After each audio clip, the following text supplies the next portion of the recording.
Philosophical Ruminations, Problematic Presentistic Solipsism, written by Felipe Bautista. What I desire to discuss in the present writing is the possibility of presentism in the context of a solipsistic idealism, or, in other words, presentistic solipsism or presentistic egoism, the terms solipsism and egoism being used interchangeably here to refer either to the position that all that exists is myself, dogmatic solipsism, or to the position that all I can know to exist is myself, problematic solipsism. By the term presentism, in the context of a solipsistic idealism, I mean to imply either the position that all that exists is the present moment of consciousness, dogmatic presentistic solipsism, or the position that all I can know to exist is the present moment of consciousness, problematic presentistic solipsism. When one thinks of the past, for example, when one thinks of the Great Pyramid during its construction, or when one thinks of Alexander leading his men on the battlefield, one thinks that the past is somehow still there. Somehow. If I were to suggest, however, that only the present moment actually exists, and if I were to suggest that neither the past nor the future have actual substantive existence, this may sound too difficult to accept. When I say that the forest I saw in my dream last night no longer has any actual substantive, that is, constitutive, existence, because it was only a set of ephemeral and transitory thoughts arising in the mind, this may not be too difficult to accept, and will likely be readily accepted. Of course, that forest from your dream no longer has any constitutive existence, you may reply, because it was only a set of thoughts in the mind, and it would be absurd to say that thoughts are present to the mind when they are no longer present to the mind. The layman, even if he may not be quite ready to accept that the construction of the Great Pyramid and Alexander's conquests no longer actually exist, that is, no longer have any actual constitutive existence in fact, may nevertheless have no difficulty whatsoever in accepting that the forest of last night's dream no longer actually exists. The layman, in other words, is ready to accept that the forest of last night's dream arose only in thought, a creature in the context of the mind, whereas he is not prepared to agree that the objects perceived in waking life are also only in thought, also creatures of the mind. On the other hand, the critical philosopher has advanced way beyond the level of the layman, and the critical philosopher has discovered, to use the words of Immanuel Kant, as he wrote in his splendid Prolegomena, that all bodies, together with the space in which they are, must be considered nothing but mere representations in us, and exist nowhere but in our thoughts. The critical philosopher, now that he has made a remarkable discovery, namely, he has discovered that whatsoever objects he perceives and interacts with exist nowhere but in his thoughts, is faced with a crucial question. If I cannot say that the forest of last night's dream still has actual constitutive existence, because it was only a creature of the mind arising in my thoughts, then with what right can I say that yesterday, 10 minutes ago, and even a fraction of a second ago still have any actual constitutive existence, since yesterday, 10 minutes ago, and even a fraction of a second ago were all events in my thoughts, just like my dream was an event in my thoughts. The two positions which I have alluded to above, namely dogmatic presentistic solipsism and problematic presentistic solipsism, each represent two possible solutions which the critical philosopher may potentially adopt in response to the question of with what right I can say that yesterday, 10 minutes ago, and even a fraction of a second ago still have any actual constitutive existence. If the critical philosopher takes the stance of dogmatic presentistic solipsism, then he declares that all that exists is the present moment of consciousness. In turn, if he takes the stance of problematic presentistic solipsism, then he declares that all I can know to exist is the present moment of consciousness. Of course, a third option is dogmatic transcendental realism, according to which the houses, mountains, and rivers I perceive continue to exist even when I am no longer perceiving them. However, because dogmatism is incompatible with critical philosophizing, ipso facto the critical philosopher cannot in principle uphold dogmatic transcendental realism. After all, one of the tasks of the critical philosopher is to satisfactorily address, rather than beg the question against, the Humean skeptic. In his legendary Treatise of Human Nature, Hume wrote as follows: "To begin with the senses, 'tis evident these faculties are incapable of giving rise to the notion of the continued existence of their objects, after they no longer appear to the senses. For that is a contradiction in terms, and supposes that the senses continue to operate even after they have ceased all manner of operation."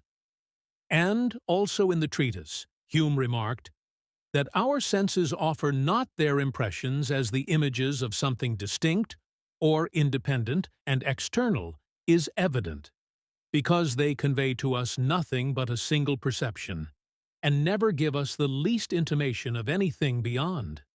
A single perception can never produce the idea of a double existence, but by some inference, either of the reason or imagination. When the mind looks farther than what immediately appears to it, its conclusions can never be put to the account of the senses. And it certainly looks farther when from a single perception it infers a double existence, and supposes the relations of resemblance and causation betwixt them. Incidentally, but also rather importantly, for the same reason that the critical philosopher cannot in principle uphold dogmatic transcendental realism, ipso facto he in principle cannot uphold dogmatic presentistic solipsism. Hence, it seems that to maintain the status of critical philosopher, he must adopt the stance of problematic presentistic solipsism. This does not mean, of course, that the critical philosopher, in adopting problematic presentistic solipsism, cannot uphold Kant's empirical realism. Adopting problematic presentistic solipsism is still perfectly consistent with maintaining that the postulate bearing on the knowledge of things as actual does not indeed demand immediate perception, and, therefore, sensation of which we are conscious, of the object whose existence is to be known. What we do, however, require is the connection of the object with some actual perception, in accordance with the analogies of experience, which define all real connection in an experience in general. Yet, even if the critical philosopher is consistent in upholding Kantian empirical realism and problematic presentistic solipsism, he cannot privilege the presently encountered empirical reality as if it were some ultimate base reality. Since, to cite the famous Zhuangzi butterfly dream example, the critical philosopher cannot affirm that he is not a butterfly that only happens to be dreaming of being a man, without thereby ipso facto lapsing into outright dogmatism. The critical philosopher, to avoid dogmatism, must at least acknowledge the possibility that he is actually a butterfly that is only dreaming of being a man. Furthermore, a butterfly that lives in a world where neither men nor even the planet Earth ever arose. And he must acknowledge that that may not even be the end of it, as he may be not only said dreaming butterfly, but a rhinoceros dreaming of being said dreaming butterfly, so on and so forth, indefinitely. To uphold the empirical reality of the empirical world I now interact with, in other words, is not at all the same as to uphold the transcendental reality of the empirical world I now interact with. By the time he wrote The Refutation of Idealism in the B edition of his first critique, Kant was already emphasizing the fact that the existence of outer things is required for the possibility of a determinate consciousness of the self.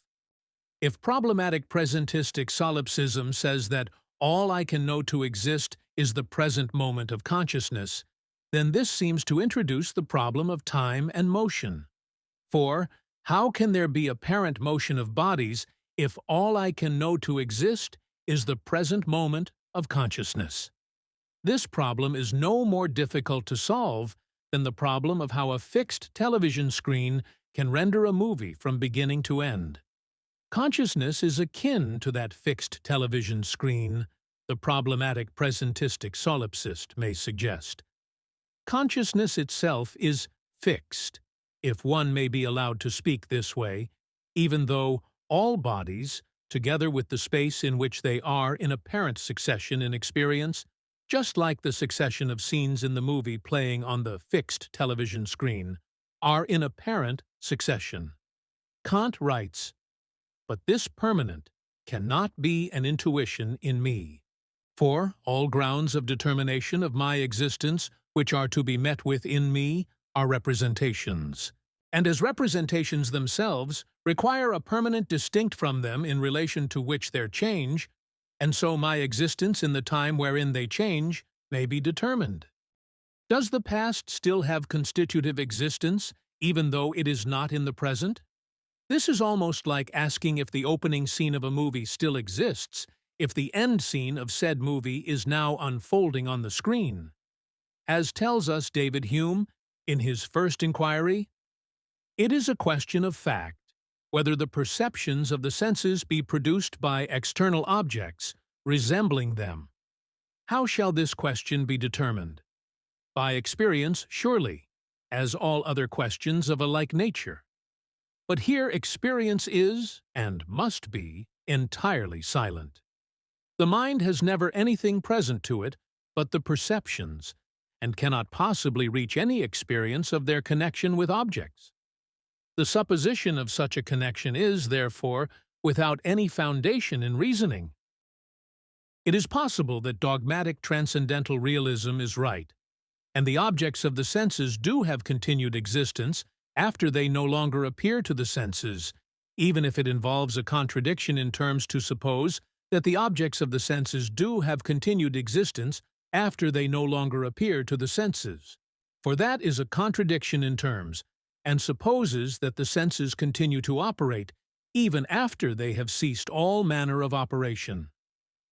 If the dogmatic transcendental realist is right, then there must be not one consciousness playing scenes in itself, because when one frame of the movie arises on the screen, whether the figurative screen of consciousness or the literal screen of a television, the other frames ipso facto do not arise, but many consciousnesses lined up next to each other horizontally, one for each frame of past, present, and future, akin to how I may line up many televisions next to each other horizontally so that each television depicts one unique frame of a movie from beginning to end, so that, instead of allowing one movie to play on one screen, to preserve dogmatic transcendental realism, I must suppose the present moment of consciousness is something like one link in a long chain of consciousnesses, each link corresponding to one unique frame, an extravagant hypothesis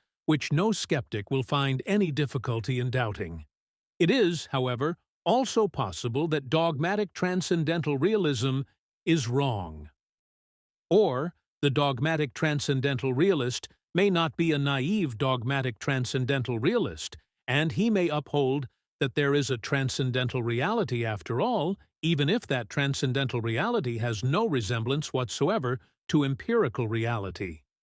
And he may be right, or, in turn, even if he upholds this less naive dogmatic transcendental realism, the dogmatic transcendental realist may nevertheless possibly still be wrong.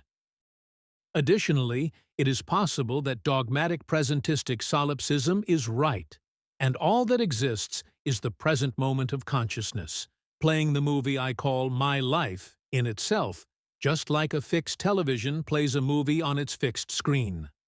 It is, however, also possible that dogmatic presentistic solipsism is wrong. The problem with either dogmatically affirming or dogmatically denying a transcendental reality, that is, a reality beyond the present moment of consciousness is that it opens wide the door to skepticism. The very moment I either affirm or deny a transcendental reality of any kind whatsoever is the very moment I, in effect, season myself and serve myself up on a platter for the vulturine skeptic's satisfaction. The problematic presentistic solipsist at least puts up a fight against the skeptic. Does he win that fight? Can the skeptic doubt that all I can know to exist is the present moment of consciousness? That is the question. Of course, the skeptic can attempt to doubt that consciousness is akin to a fixed television, which, though itself is fixed, nevertheless is capable of playing the successive scenes of a movie on its fixed display. That is, the skeptic can attempt to doubt problematic presentistic solipsism. But, then, how does the skeptic account for the appearance of spatial bodies in apparent motion without thereby lapsing into either dogmatic presentistic solipsism or dogmatic transcendental realism? That is, without thereby ipso facto forfeiting his very right to call himself a skeptic. For after all, not even the skeptic can doubt the appearance of empirical motion without repugnancy. Nor can the skeptic, in his attempt to doubt problematic presentistic solipsism, bring up questions about the origins of representations and their potential correspondence to transcendental reality, as this would involve ignoratio elenchi against the problematic presentistic solipsist. Because the problematic presentistic solipsist need not take a stance concerning these questions, to say nothing of the fact that problematic presentistic solipsism itself already involves doubt about transcendental reality. That is, all the problematic presentistic solipsist is proffering is that all I can know to exist is the present moment of consciousness. And that's it. The skeptic may, of course, defend himself here by suggesting that he need not commit to either dogmatic presentistic solipsism or dogmatic transcendental realism to cast doubt on apparent empirical motion. But here, I ask the skeptic to reflect within himself concerning whether it does not involve an outright absurdity to suppose that one can come to articulate a doubt about any philosophical position whatsoever, without at the very least being conscious of the succession of one's own thoughts, in inner sense, e.g., considering a philosophical position thoroughly, then, after considering it thoroughly, concluding that it is doubtful. Kant tells us, not only are we unable to perceive any determination of time, save through change in outer relations, motion, relatively to the permanent in space, for instance, the motion of the sun relatively to objects on the earth, we have nothing permanent on which, as intuition, we can base the concept of a substance, save only matter. And even this permanence is not obtained from outer experience, but is presupposed, a priori, as a necessary condition of determination of time, and therefore also as a determination of inner sense in respect of the determination of our own existence through the existence of outer things. The chief inconvenience, if it can be called an inconvenience, of adopting problematic presentistic solipsism, that is, problematic presentistic egoism, is that I can no longer claim that past or future events exist or do not exist in the constitutive substantive sense, meaning that I can neither affirm nor deny any constitutive transcendental reality of any kind beyond the present moment of consciousness. But this is not really as inconvenient as being easy prey for the vulturine skeptic. More than an inconvenience, it is a revelation. It is moksha. On second thought, far from being an inconvenience, it is the greatest convenience. It is seeing with the greatest clarity the utter futility of dogmatic pre-critical metaphysical speculation about what reality in itself ultimately is. In these circumstances, tells us Kant, we shall be rendering a service to reason should we succeed in discovering the path upon which it can securely travel, even if, as a result of so doing, much that is comprised in our original aims, adopted without reflection, may have to be abandoned as fruitless. So, what about the Great Pyramid during its construction? Or what about Alexander leading his men on the battlefield? Well, I am caught up in Maya insofar as I believe that it is not the case that I am a butterfly dreaming of being a man. That is, I am deeply caught up in Maya insofar as I believe that the empirical environment I now interact with is the base reality, which is not to repudiate Kantian empirical realism at all, nor is it even to call into question the regulative validity of transcendental ideas on the basis of practical reason. But, if I'll survive that vulturine skeptic's hunt, I can go no further than acknowledging that all I can know to exist is the present moment of consciousness. The skeptic may, however, doubt that there is an I that knows. To such a skeptical doubt, the only response is, at least the present moment of consciousness exists. In the words of Immanuel Kant, my existence cannot, therefore, be regarded as an inference from the proposition I think, as Descartes sought to contend, for it would then have to be preceded by the major premise, everything which thinks exists, but is identical with it. The I think expresses an indeterminate empirical intuition, i.e., perception, and thus shows that sensation, which as such belongs to sensibility, lies at the basis of this existential proposition. But the I think precedes the experience which is required to determine the object of perception through the category in respect of time. And the existence here referred to is not a category.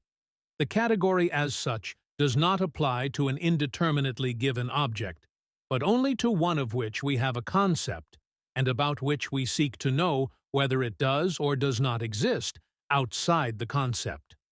An indeterminate perception here signifies only something real that is given indeed to thought in general, and so not as appearance, nor as thing in itself, noumenon, but as something which actually exists, and which in the proposition I think is denoted as such. For it must be observed that when I have called the proposition I think an empirical proposition, I do not mean to say thereby that the I in this proposition is an empirical representation. On the contrary, it is purely intellectual because belonging to thought in general. Without some empirical representation to supply the material for thought, the actus I think would not indeed take place. But the empirical is only the condition of the application, or of the employment, of the pure intellectual faculty.